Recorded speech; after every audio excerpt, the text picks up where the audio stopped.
Today is the day that Heroes of Middle-earth launches live for the entire world, and to celebrate, we will be discussing some things that new players may want to avoid or watch out for in the game, including a team that, while you may be tempted to start investing early on, is actually a bit of a trap, and talking about how to help you gain an advantage against other players, what teams to invest in, and how to manage your resources. So if you guys are interested in watching this video, make sure to sit back and let's dive into it.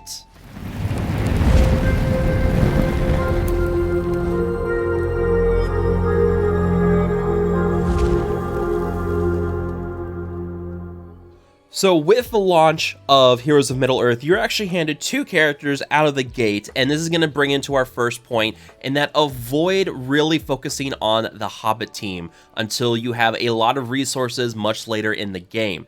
The Road to Rivendell team, which involves Strider, Pippin, Frodo, Sam, and Merry, is or was originally marketed as a beginner-friendly team back in the beta, and unfortunately things have changed with that. Two characters have become a little more difficult to farm, especially at the start. Sam is now tied to an event, which you don't unlock until level 25, and Merry is a bit of a later game farm, requiring you to complete Chapter 4 of the Shadow campaign, which is going to be quite a while into the game before you're able to really unlock Merry. Now, you can buy offers, and you can get Merry early on, but even then, it's still not a team that's really recommended until you reach late levels in the game, for the simple reason of that their full synergy doesn't really unleash until you get those high ability levels on them. Merry has a lot of buffs along with Pippin. Pippin has healing and might. Merry has haste, and Merry will also bring ability energy or stamina to your team. And even then, Sam is a kind of a sketchy tank. And overall, the Road to Rivendell team just does not hold up in Arena. And since this is a resource management game, that means that even you have to be very careful with how you spend your resources. And with the Hobbit team, it's just not really recommended to throw those resources into them, because you will end up losing out on resources that you need to invest in other characters. And also, unfortunately, the Hobbits, for the most part, they're not able to be used in challenges. So you're kind of hurting yourself just by investing in the Hobbit team early on in the game. This is one that once we get later into the game, once we get more towards the level cap and gear, and you get more plentiful gold and gear, this is a team you want to circle back to. But for now, Road to Rivendell, for the most part, you can ignore this. Strider's a good one, Pippin's pretty solid, but the rest of the team, I would really avoid investing a lot of time into. And that takes us to our second point. Make sure you find an easy light and shadow team that you can really invest in and get carried through the campaign missions, and that will also allow you to start building up rosters for the challenge missions in the game. And I've done a video on this. If you guys want to go check it out, there'll be a link up in the corner. But for me, my light team is going to involve 3 Rohan characters in Éowyn, Éothane, and Éomer, plus Strider and Pippin for light. And for my shadow team, I have 3 Isengard orcs, plus the troll Gaz Ironhide, which you get early on in the guild campaign, and also the goblin from the Misty Mountains. I can't remember his name off the top of my head, but he also summons a troll, and they're all really, really good. Those two teams, not only do you get some very solid teams for the campaigns, but also you get a lot of characters that you're going to be able to use within the challenge missions at the same time, because those challenge missions will start getting you gear, gold, experience.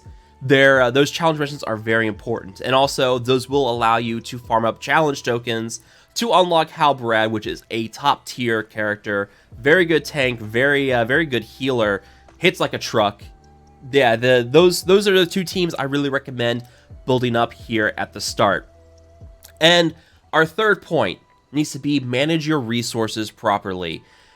Once you start hitting about level 30, you're going to notice your gold reserves are going to start dropping.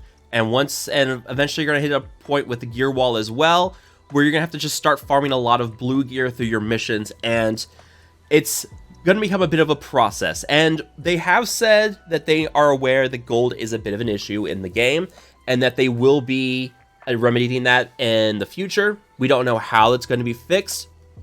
We don't know what they plan to do, but they are aware that gold is a bit of an issue right now, and that they will be fixing it.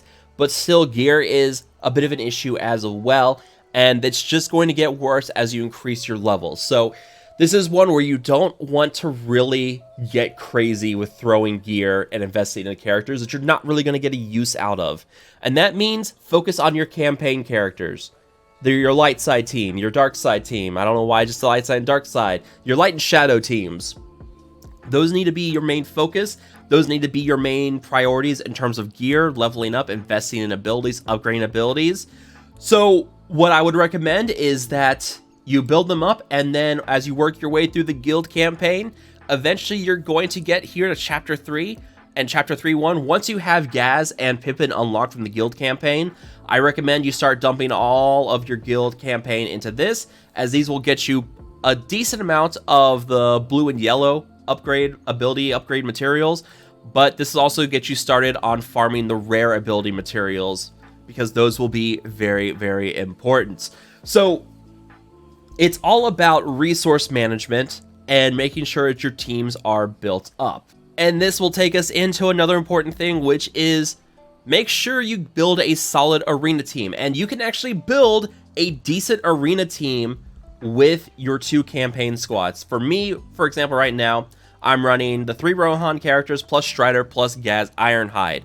That is a decent arena team. You'll see a lot of people trying to run full Rohan. Heaven forbid you see someone trying to run Road to Rivendell. If you do see someone running Road to Rivendell in Arena, it should be an easy win for you.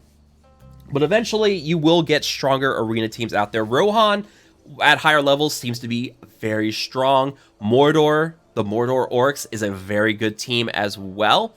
And they're all decent, but also Arena is going to be your main source of the premium currency in the gems. And the gems will allow you to buy chests. If you want to really start wailing out on this game, you can buy gems to buy chests.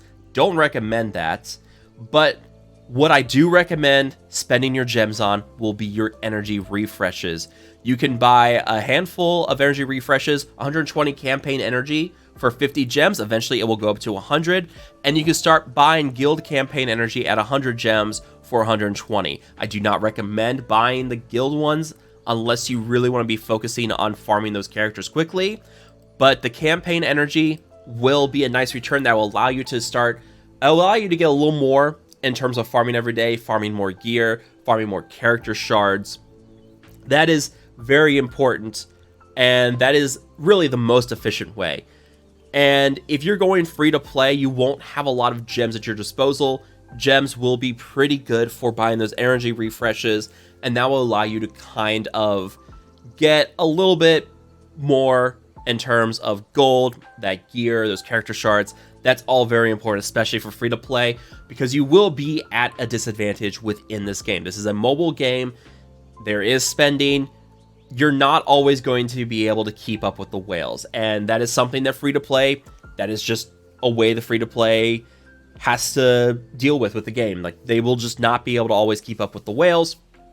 And this means that if you're free to play, you need to figure out the most efficient ways of spending your gear, spending your gems. And right now, that is really going to be on the campaign energy. And finally, to just kind of wrap things up, make sure you have a solid guild. At level 10, you unlock the ability to enter guilds, and this will be very important because guilds will allow you to unlock, number one, will unlock the guild campaign, which gets you Pippin and Gaz Ironhide, two very important characters, but also it allows you to start earning guild ally tokens within your guild. Once you enter a guild, you can put up a character as an ally, and anytime a player in your guild uses that character, then you get some guild tokens as well, which you can then spend in your supplies. And really, we can focus on this as well for the supplies. In terms of supplies, there's going to be a handful of items that are really recommended. For instance, these luminous crystals. There's also going to be dark crystals. They're 2,300 gold each, but they're a bit of a harder farm. So I don't necessarily mind buying these. I wouldn't focus on Great Goblin Shards because you will unlock him after 7 days in a login calendar. And there's really no one else in there right now worth focusing on for character shards. So don't worry about buying character shards within the supply section. For the arena, Eomer should be your top priority. And after you get Eomer, Then you can focus on Shagrat. Shagrat will be the lead for your Mordor Orc team. Down the road, those Mordor Orcs look very, very good.